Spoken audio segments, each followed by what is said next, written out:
మన ప్రభు అయిన యేసుక్రీస్తు శక్తి కలిగిన నామములో మీ అందరికీ నా హృదయపూర్వకమైన శుభాలను తెలియజేస్తూ ఉన్నాం. ఈరోజు కూడా నూతన కృప అను ఆధ్యాత్మిక వాగ్దాన కార్యక్రమంలో వీక్షిస్తూ ఉన్న దేవుని ప్రియులందరికీ ఒక ముఖ్యమైనటువంటి వార్తను దేవుడు అనుగ్రహించి ఉన్నాడు. చూడండి, మన వ్యక్తిగత జీవితాలను మనం ఎంత ప్రేమిస్తామో అంతకంటే దేవుడు అమితంగా ప్రేమిస్తూ ఉన్నాడు. అందుకని ఆ గుర్తుగా ప్రతిరోజు దేవుడు మనతో మాట్లాడుతూ ఉంటాడు. అందుకే ఆత్మీయులమైన మనము దేవుని యొక్క ఆ నడిపింపును అర్థం చేసుకొని ఆ ప్రకారంగా నడిచినప్పుడు ఆ ఉపదేశమే, ఆ నడిపింపే మనల్ని కీడులోకి పోకుండా, శాశ్వతమైన సమస్యలలోకి నెట్టివేయబడకుండా, లోతైన అగాధములో మనం పడిపోకుండానట్లు, మోసపోకుండానట్లు ఎవని చేతిలో ఆ ఉపదేశమే దినమంతా మనల్ని కాపాడుతుంది. హల్లెలూయా. అయితే ఈరోజు కొరకు దేవుడు మనతో ఏమంటున్నారంటే, దేవుని చేత ఒక మనుషుడు హెచ్చింపబడితే లేదా దేవుడు సిద్ధపరిచిన ఒక ఘనత ఒక వ్యక్తిని వరిస్తే అది ఎలా ఉంటుంది, అలా మనం ప్రూవ్ చేసుకోవాలి. మన ఆత్మీయ జీవితంలో అలా మనం ప్రూవ్ చేసుకోవాలి. అందుకోసం దేవుడి రోజు మనతో మాట్లాడుతున్న మాట, ఆ ప్రాముఖ్యమైన హెచ్చరిక ఏమై ఉందో తెలుసా? అది మనందరికీ కూడా కావలసిన ప్రేమతో కూడినటువంటి ఒక చిన్న సవరణ, ఒక చిన్ని హెచ్చరిక. నిశ్చయముగా ప్రసంగి గ్రంథం 9వ అధ్యాయం 10వ వచనంలో మనం చూస్తే, ఈ కార్యములో జాగ్రత్తగా ఉండాలని దేవుడు కోరుతా ఉన్నాడు. చేయుటకు నీ చేతికి వచ్చిన ఏ పనినైనను నీవు శక్తి లోపము లేకుండా చేయుము.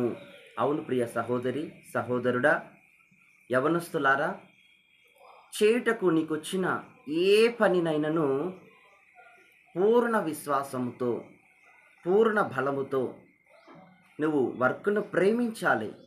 ఆ వర్క్ పట్ల చాలా బాధ్యత విధంగా నువ్వు కనపరిచి అక్కడ వర్క్ను చేయాలి.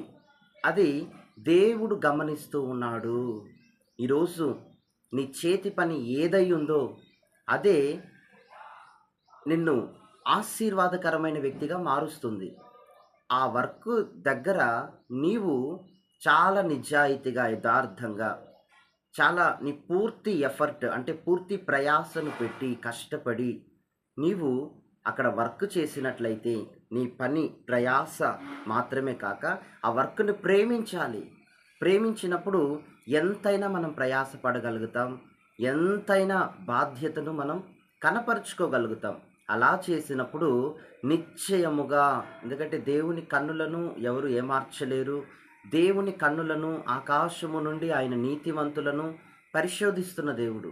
నమ్మకస్తుల కొరకే ఆయన దినమెల్లా ఆయన తన కంటి చూపుతో గమనిస్తున్నటువంటి దేవుడై ఉన్నాడు.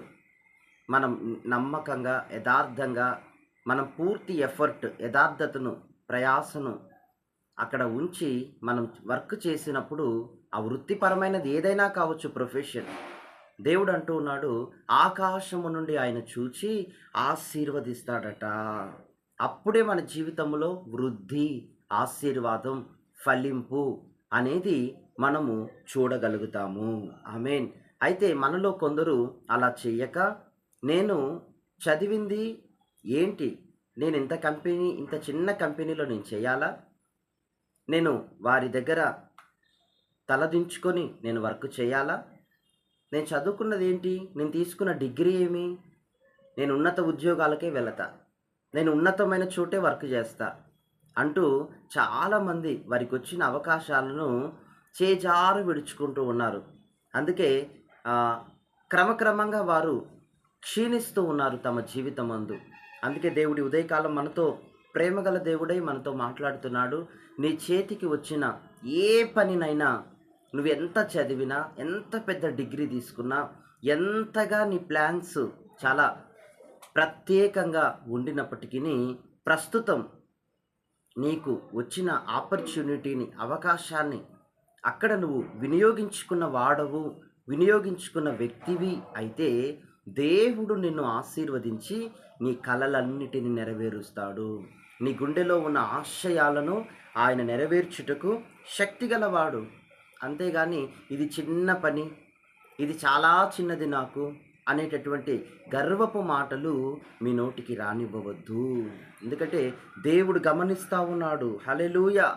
ఏది మీకు దొరికినా దేవుడు నమ్మి ఇది నాకిచ్చాడు అనే ఒక తగ్గింపులో మనం ముందుకెళ్ళాల్సి ఉంది దేవుని బిడ్డ.